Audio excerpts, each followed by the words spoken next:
We're in Westboro, Massachusetts, at a factory that recycles construction site materials. Steve Harvey and the Harvey family have owned and operated this business since 1911. They're dedicated to recycling and reducing landfill waste. We have been in the recycling business for 65 years. We knew that the landfills only had so much life to them, and we wanted to extend the life of the landfill. And the way to do that was to take material that had a value to it and extract it out instead of putting it into the landfills.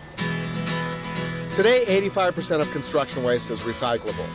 And because of that, Massachusetts passed a mandate that requires that truckloads containing more than 20% of paper, wood, metal, glass, or yard waste pass through a recycling center before dumping at a landfill.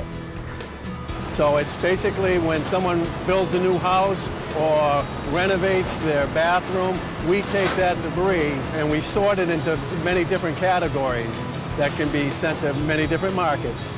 Typically the materials that we recycle here are wood products, aggregate, brick, concrete, metals, plastic, corrugated are the main products that we recycle. Here it arrives by the truckload. Steve's plant processes up to 350 tons of waste daily. As you can see, that's just a typical load of wood, paper, sheetrock, some plastic. We've got metal. And that will be recycled. So just how do they organize all these loads of varied materials? First, the waste is pre-sorted on the factory floor to remove the bulky items that could damage the machinery or items that can't be recycled.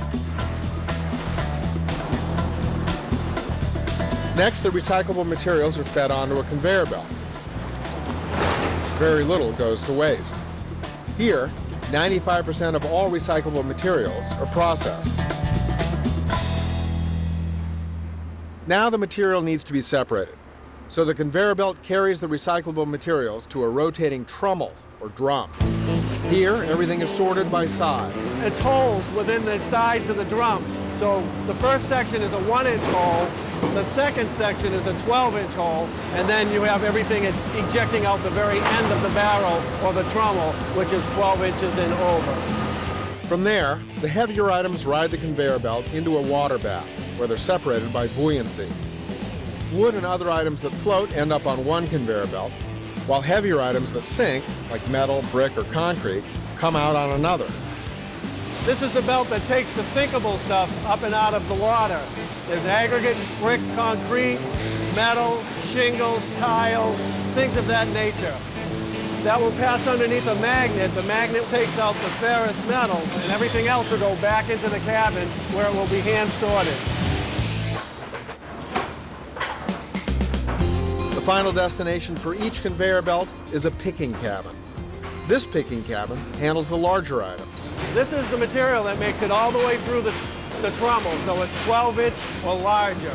The first thing we get is the aggregate, brick and concrete, then we get the corrugated fiber, we get a rigid plastic, we get metal, and we get wood. Wood is the #1 material that we sort here. It's up to 40% of the recycled material. At the bottom of each of these chutes is the final stop. These large bays are where the sorted items get held until they're trucked off and recycled as raw material that could be used again. Here we are at the end of the line. This wood material here is used in the manufacturing of particle board. It's also used in biomass plants to generate electricity as a clean burn fuel. Metals will be melted down and used again for other metal products. Paper and corrugated cardboard gets baled and shipped to paper mills all over the world. And last we have our aggregate, brick and concrete. That gets crushed up and is an excellent source of a structural road base.